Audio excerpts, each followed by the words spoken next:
হিমন্ত বিশ্ব শৰ্মাৰ বুল্লুচাৰ অসমত নচলিব অসমত অমানৱীয় উচ্ছেদ মানি লোৱা নহ'ব হাত উঠাই সকলোৱে একেলগে কোৱা উই ৱান্ট জাষ্টিছ উই ৱান্ট জাষ্টিছ উই ৱান্ট জাষ্টিছ নো জাষ্টিছ নো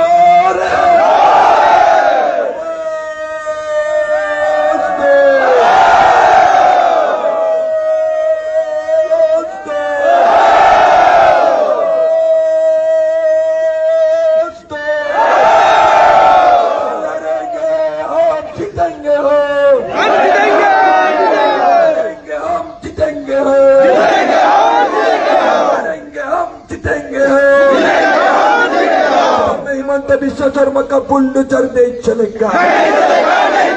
असम के मुसलमान के ऊपर बुलडोजर चलाना बंद करो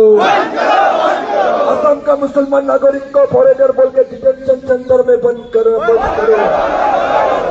बोले एक साथ आवाज दो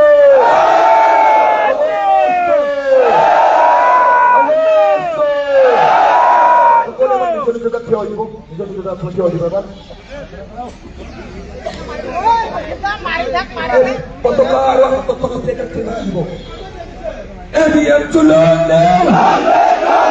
Evian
We want land rights.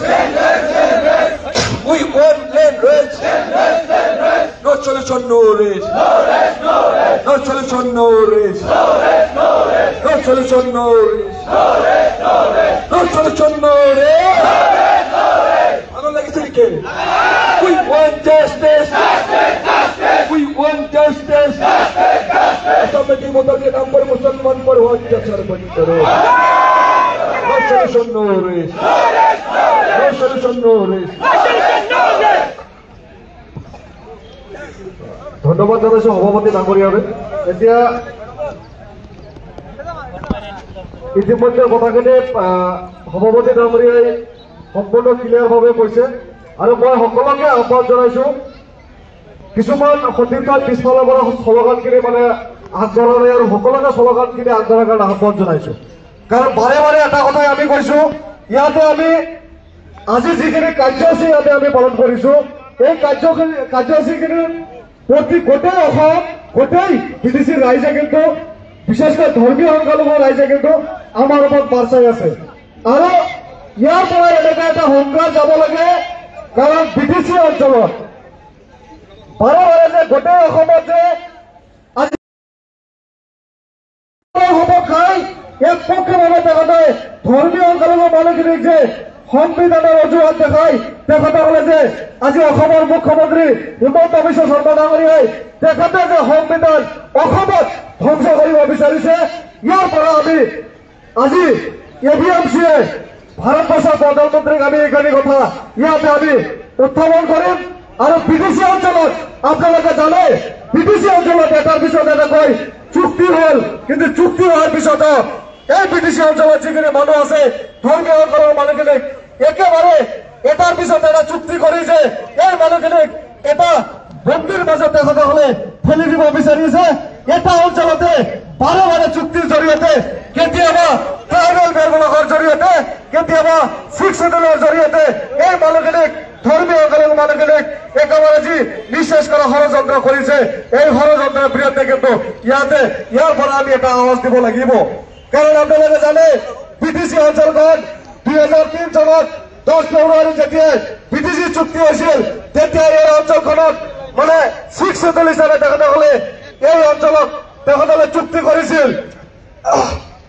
আৰু শিখ চেতল যেতিয়া চুক্তি হৈছিল এটা সময়ত 1947 পৰা এই অঞ্চলখন কিছুমান অঞ্চল ট্ৰাইবেল বেলবলত আছিল আৰু ট্ৰাইবেল বেলবলত এনেকুৱা এটা পৰিৱেশ তেখেতসকলে সৃষ্টি কৰিছে ট্ৰাইবেল বেলবলত অইন জনগোষ্ঠীয়ে সকলোৱে ট্ৰাইবেল বেলবলত তেখেতসকলৰ থকাৰ অধিকাৰ আছে একমাত্ৰ বিটিচি অঞ্চলত আমি ধৰ্মীয় সংখ্যালঘু মানুহখিনিক এই ট্ৰাইবেল বেলবলত থকাৰ অধিকাৰ নাই তেখেতসকলে সময়ে কৈ থাকে আজি ইয়াৰ পৰা এটা প্ৰমোদ বৰদলৈ অসমৰ মাননীয় মুখ্যমন্ত্ৰী ডাঙৰীয়াক আমি হুংকাৰ দিব বিচাৰিছো এই বিটিচি অঞ্চলত এই অসমত আমাৰ পূৰ্বপুৰুষে ইয়াতে জন্মগ্ৰহণ কৰিছে আমি ইয়াতে জন্মগ্ৰহণ কৰিছো আমাৰ পূৰ্বপুৰুষ ইয়াতে মৃত্যুবৰণ কৰিছে আৰু আমিও ইয়াতে মৃত্যুবৰণ কৰিম আজি ইয়াৰ পৰা দিল্লী যন্ত্ৰৰ পৰা অসমৰ মাননীয় মুখ্যমন্ত্ৰী তথা বিটিচি চিফ প্ৰমোদ বড়ো ডাঙৰীয়াক স্পষ্টভাৱে সকীয়াই দিছো কোনো প্ৰমোদ বড়োই কোনো হিমন্ত বিশ্ব শৰ্মাই এই অসমৰ পৰা এই বিটিচিৰ পৰা ধৰ্মীয় সংখ্যালঘু মানুহখিনিক